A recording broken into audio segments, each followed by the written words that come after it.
ओम नमः शिवाय। अब हम विंदेश्वर संहिता के अध्याय 10 शुरू करेंगे। 5 कृत्यों का प्रतिपादन, प्रणव एवं पंचाक्षर मंत्र की महत्ता, ब्रह्मा विष्णु द्वारा भगवान शिव की स्तुति तथा उनका अंतर्धान। ब्रह्मा और विष्णु ने पूछा, प्रभु, सृष्टि आदि 5 कृत्यों के लक्षण क्या हैं? यह हम दोनों को बताइए। भगवान शिव बोले, मेरे कर्तव्यों को समझना अत्यंत गहन है, तथापि मैं कृपा पूर्वक तुम्हें उनके विषय में बता रहा हूँ। ब्रह्मा और अच्युत सृष्टि पालन, संहार, तिरोभाव और अनुग्रह, ये 5 ही मेरे जगत संबंधी कार्य हैं जो नित्य सिद्ध हैं।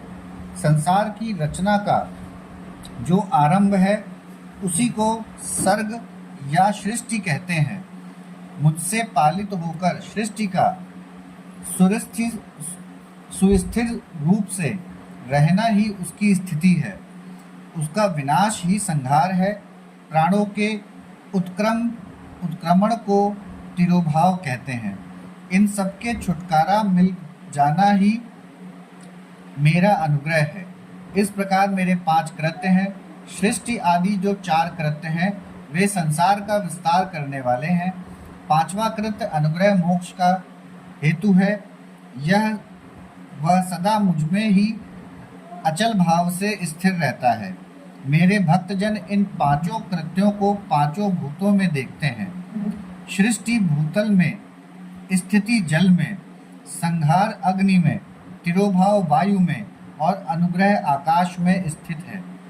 पृथ्वी से सबकी सृष्टि होती है, जल से सबकी वृद्धि एवं जीवन रक्षा होती है, आग सबको जला देती है, वायु सबको एक स्थान से दूसरे स्थान को ले जाती है और आकाश सबको अनुग्रहित करता है।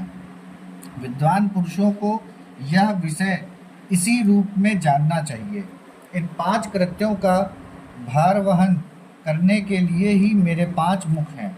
4 दिशाओं में 4 मुख हैं और इनके बीच में 5वां मुख है। पुत्रों, तुम दोनों ने तपस्या करके प्रसन्न हुए मुझे परमेश्वर से सृष्टि और स्थिति नामक 2 कृत्य प्राप्त किए हैं। यह दोनों तुम्हें बहुत प्रिय हैं। इसी प्रकार मेरी विभूतिस्व रूप रुद्र और महेश्वर में 2 अन्य उत्तम कृत्य, संहार और तिरोभाव, मुझसे प्राप्त किए हैं, परंतु अनुग्रह नामक कृत्य दूसरा कोई नहीं पा सकता। रुद्र और महेश्वर अपने कर्म को भूले नहीं हैं, इसलिए मैंने उनके लिए अपनी समानता प्रदान की है। वे रूप, वेश, कृत्य, वाहन, आसन और आयुध आदि में मेरे समान ही हैं। मैंने पूर्व काल में अपने स्वरूपभूत मंत्र का उपदेश किया है जो ओंकार के रूप में प्रसिद्ध है। वह महामंगलकारी मंत्र है। सबसे पहले मेरे मुख से ओंकार, ओम प्रकट हुआ, जो मेरे स्वरूप का बोध कराने वाला है। ओंकार वाचक है और मैं वाच्य हूँ। यह मंत्र मेरा स्वरूप ही है। प्रतिदिन ओंकार का निरंतर स्मरण करने से मेरा ही सदा स्मरण होता है। मेरे उत्तरवर्ती मुख से, आकार का पश्चिम मुख से, उकार का दक्षिण मुख से, मकार का पूर्ववर्ती मुख से, बिंदु का तथा मध्यवर्ती मुख से नाद का प्रकाश हुआ। इस प्रकार 5 अवयवों से युक्त ओंकार का विस्तार हुआ है। इन सभी अवयवों से एकीभूत होकर वह प्रणव ओम नामक एक अक्षर हो गया। यह नाम रूपात्मक सारा जगत तथा वेद उत्पन्न स्त्री पुरुष वर्ग रूप दोनों कुल इस प्रवण मंत्र से व्याप्त हैं। यह मंत्र शिव और शक्ति दोनों का बोधक है। इसी से पंचाक्षर मंत्र की उत्पत्ति हुई है, जो मेरे सकल रूप का बोधक है। वह आकारादि क्रम से, मकारादि क्रम से क्रमशः प्रकाश में आया है। ओम नमः शिवाय यह पंचाक्षर मंत्र है।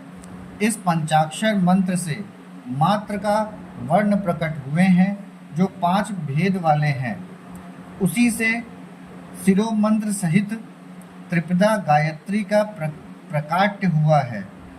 उस गायत्री से संपूर्ण वेद प्रकट हुए हैं और उन वेदों से करोड़ों मंत्र निकले हैं। उन मंत्रों से भिन्न भिन्न कार्यों की सिद्धि होती है, परंतु इस प्रणव एवं पंचाक्षर से संपूर्ण मनोरथ की सिद्धि होती है। इस मंत्र समुदाय से भोग और मोक्ष दोनों सिद्ध होते हैं। मेरे सकल स्वरूप से संबंध रखने वाले सभी मंत्र राज साक्षात भोग प्रदान करने वाले और शुभकारक मोक्षप्रद हैं। नंदीश्वर कहते हैं, तदंतर जगदम्बा पार्वती के साथ बैठे हुए गुरुवर महादेव जी ने उत्तराभिमुख बैठे हुए ब्रह्मा और विष्णु को पर्दा करने वाले वस्त्र से आच्छादित करके उनके मस्तक पर अपना कर कमल रखकर धीरे धीरे उच्चारण करके उन्हें उत्तम मंत्र का उपदेश किया। मंत्र तंत्र में बताई हुई विधि के पालन पूर्वक 3 बार मंत्र का उच्चारण करके भगवान शिव ने उन दोनों शिष्यों को मंत्र की दीक्षा दी। फिर उन शिष्यों ने गुरु दक्षिणा के रूप में अपने आप को ही समर्पित कर दिया और दोनों हाथ जोड़कर उनके समीप खड़े हो उन देवेश्वर जगत गुरु का स्तवन किया।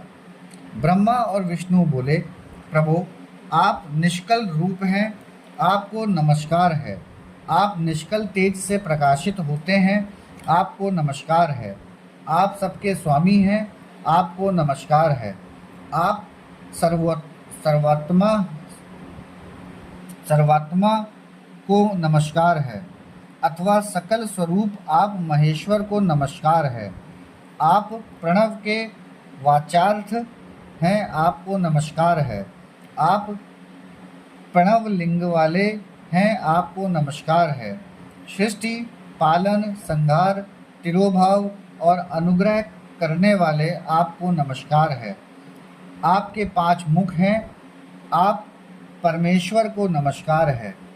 पंच ब्रह्म स्वरूप 5 कृत्य वाले आपको नमस्कार है।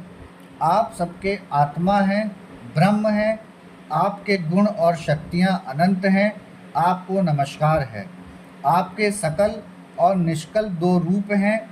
आप सद्गुरु एवं शंभु हैं, आपको नमस्कार है। इन पंद्यों द्वारा अपने गुरु महेश्वर की स्तुति करके ब्रह्मा और विष्णु ने उनके चरणों में प्रणाम किया।